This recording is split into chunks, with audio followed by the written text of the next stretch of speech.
livre Le chemin parcouru. Mais ce soir, en 5 minutes, je vais me contenter de quelques points clés. Avant de commencer l'IER, je ressentais une sorte d'écartèlement.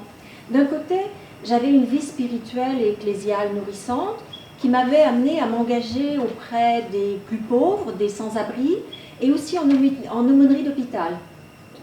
Et puis de l'autre côté, il y avait un discours du magistère que la plupart du temps, je ne comprenais pas bien, ni sur le fond, ni sur la forme. Alors, comment me situer comme membre d'une église si je ne comprends pas ce qu'elle dit?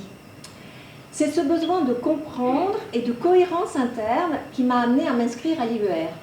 L'IER proposait d'avoir un pied dans la théologie et l'autre dans le monde, ça me plaisait bien. Aujourd'hui, au terme de ce cursus, la première chose dont je veux témoigner, c'est que je me sens à la fois réunifiée, libérée et réconfortée. Ces études m'ont permis de percevoir que tout homme est en chemin et l'Église aussi est en chemin. Et dans cette dynamique, la façon de dire Dieu se fonde sur ce qu'on saisit de ce que Dieu lui-même révèle. Parce que tout commence par ce que Dieu révèle. Nous l'avons appris et nous l'avons étudié en étudiant sa parole. Mais cette révélation est reçue avec toutes les limites qui sont celles des hommes. Elle est reçue dans une culture qui façonne ce que les hommes comprennent et peuvent dire. Il nous a donc fallu aussi travailler la philosophie et l'histoire.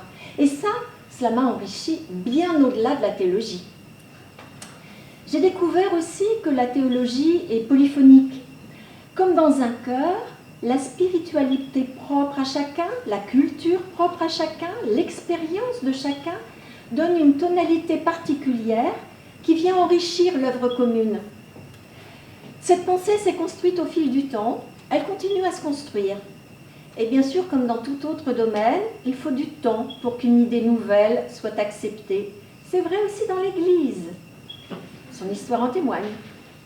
Mais malgré ces freins, la nouveauté apportée par les théologiens, toujours et maintenant, est petit à petit reçue et le discours du magistère évolue.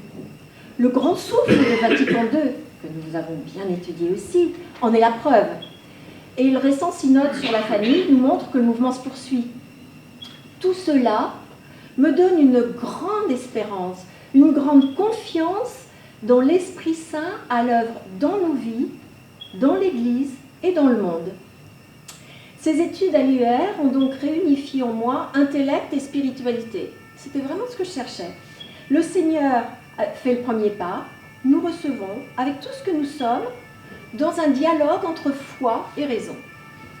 Le deuxième point que je veux évoquer, c'est l'expérience d'avoir été guidée par l'Esprit Saint dans le cours de ces études. 3 moments pour l'illustrer. Le premier, c'est en atelier de reprise pastorale.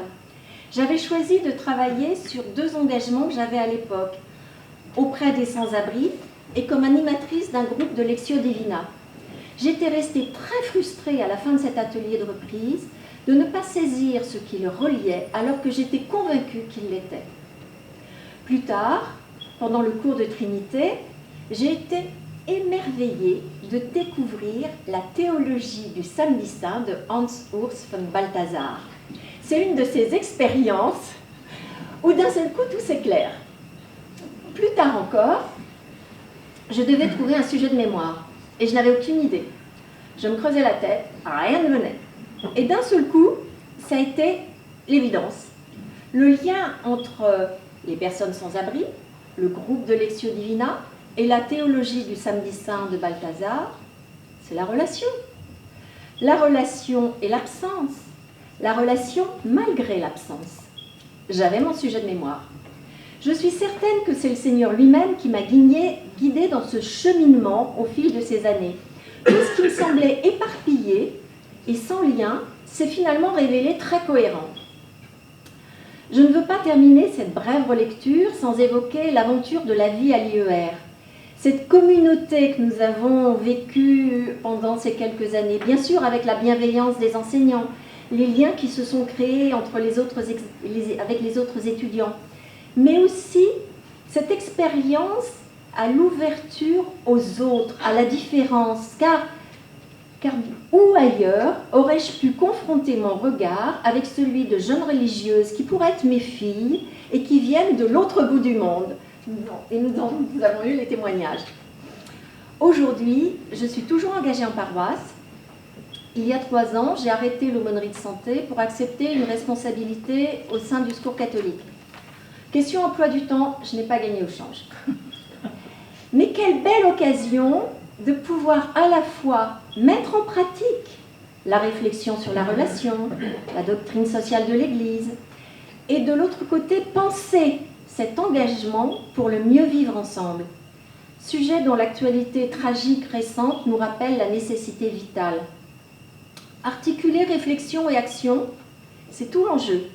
Et cela, l'IER, avec un pied dans la théologie et l'autre dans le monde, nous y prépare plutôt bien.